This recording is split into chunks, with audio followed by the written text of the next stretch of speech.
Six of Ontario's largest long-term care providers face a class action lawsuit.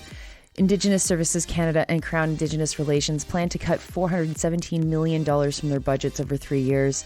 Ottawa deliberately delays requests from Israel to import Canadian-made armoured patrol vehicles. Palestinians remain trapped in Gaza as Ottawa leaves families left in the dark. And the UK rolls out a new and expanded definition for extremism. Good morning. It's Friday, March 15th. I'm Nora, and here are your headlines.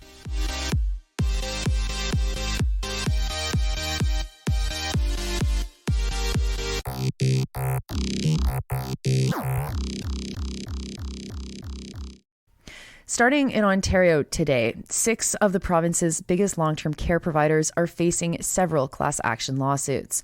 The lawsuits allege negligence that led to illness and death during the pandemic. Sienna Senior Living, Rivera, Schlegel, Responsive, Extendicare, and Chartwell were all named in several separate class actions that an Ontario judge certified last week. The plaintiffs allege that the providers fell short of their responsibility for infection control and prevention during the pandemic. As a reminder, long-term care homes were the site of some of the highest numbers of COVID cases at various periods during the early days of the pandemic and had an alarming number of deaths. You might know me actually from tracking those deaths. I did nothing but count deaths in long-term care for about 2.5 years. Now, in the articles between March 2020 and April 2022, Ontario officially reported 4,335 residents died in care homes in the province.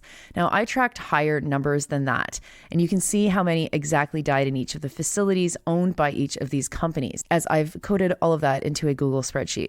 Certainly, the worst was Rivera, which is owned by the Canada Pension Board, followed by Extendicare and Chartwell.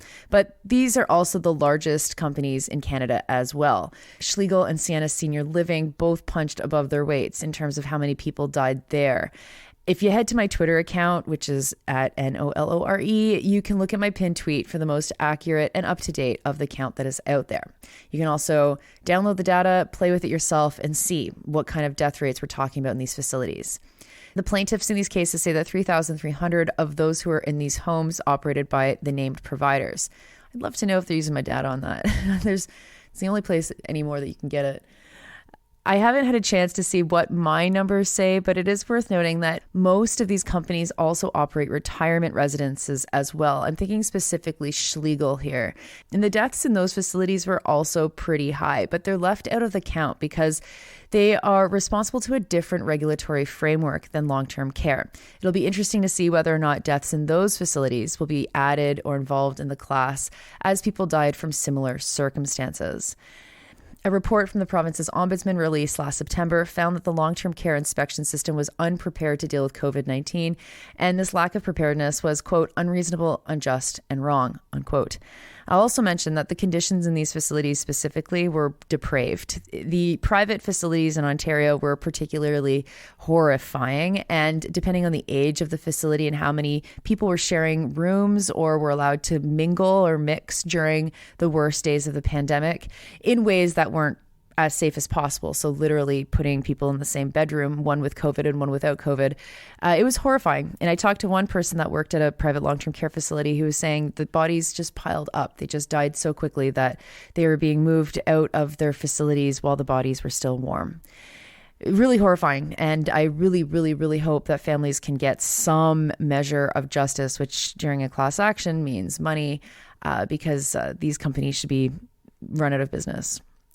Moving next to Manitoba, where Indigenous leaders are sounding the alarm over proposed spending cuts from Indigenous Services Canada and Crown Indigenous Relations. The departments laid out plans that showed a proposed combined $417 million cut from their budgets over 3 years. The Assembly of Manitoba Chiefs, which represents 62 First Nations, are saying these cuts could have negative consequences on already suffering services like child welfare and healthcare. The proposed cuts are part of an attempt to help the Trudeau government save $15.4 billion from budgets government-wide. The ministers of the respective departments had previously promised that any cuts to their budgets wouldn't impact service delivery. Those statements were met with skepticism and criticism. In a statement to CBC's Kathy Merrick, Grand Chief of the Assembly First Nations, said, quote, cutting federal funding when so many First Nations already struggle to meet their basic human needs is irresponsible and morally reprehensible. This is not reconciliation, unquote. Next, Radio-Canada is reporting that Ottawa is deliberately, quote-unquote, slow-walking requests from Israel to import Canadian-made armored vehicles. No, not slow walking like what everyone listed in their yearbook in high school as a pet peeve. They're, I guess, taking time with these requests. Israel had reportedly sent the request shortly after the October 7th attack to the Office of Foreign Minister Mélanie Joly for clearance, and the request has been in limbo ever since. According to Radio-Canada's sources, quote, no permits to export non-lethal military goods and technology to Israel have been cleared in the past 2 months, unquote. This comes as the Toronto Star has reported that Ottawa has paused approval for exports of non-lethal military equipment since January 8th to Israel because of concerns that they can be used in human rights violations. All of this reporting, all of the reporting in the mainstream press, which is so little, this is an issue that has been consistently ignored by mainstream media. All of this reporting is thanks to reporting that has been done by The Maple earlier this year. In January, the publication reported that Global Affairs Canada had authorized the export of quote-unquote non-lethal equipment to Israel since October 7th.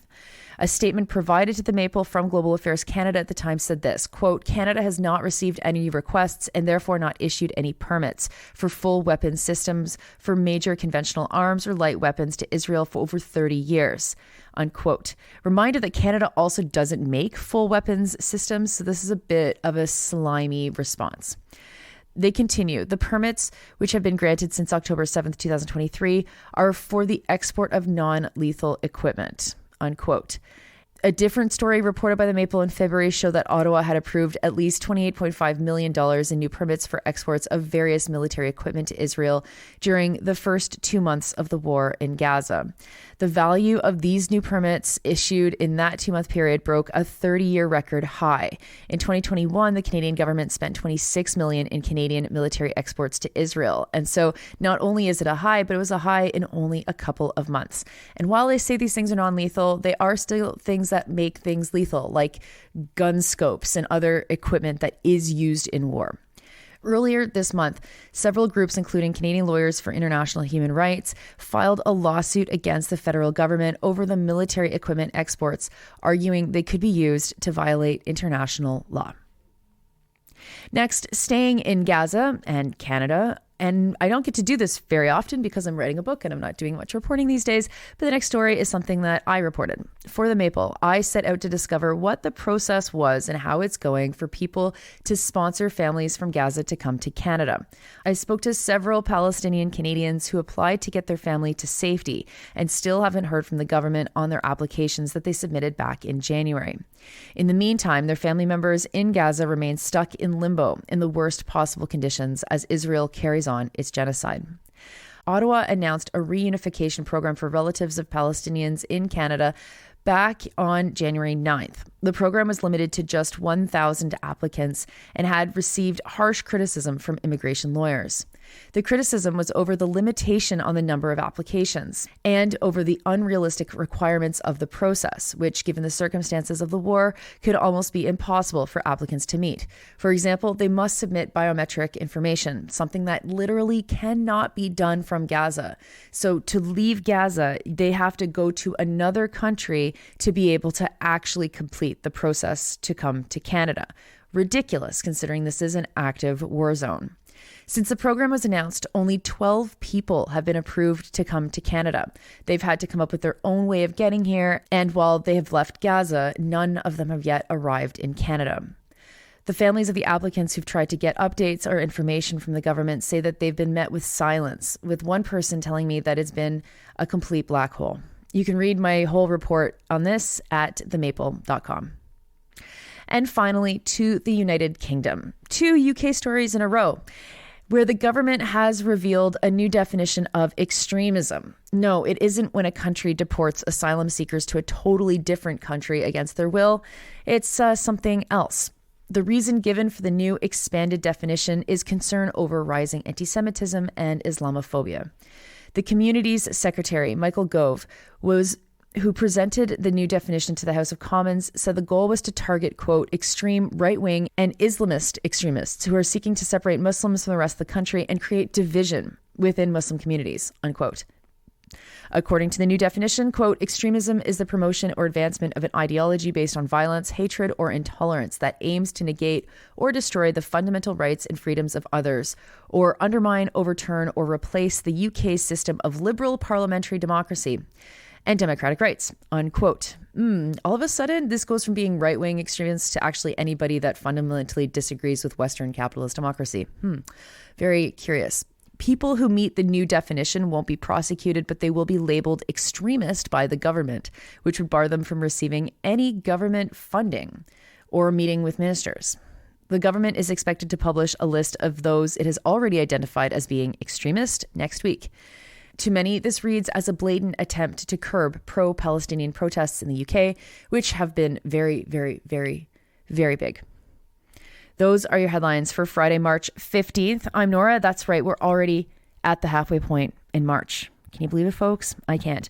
And can you believe it's Friday? I hope you've got a great weekend lineup ahead of you. I don't even know. I haven't even thought about this weekend. I'm still thinking about today. You are listening to this podcast at sandynora.com, on the Real News Network podcast feed, and anywhere you get your podcasts. I hope you have a good Friday. I hope you have a good weekend. Do something fun. Do something nice. Do something for someone else. And I will talk to you on the other side.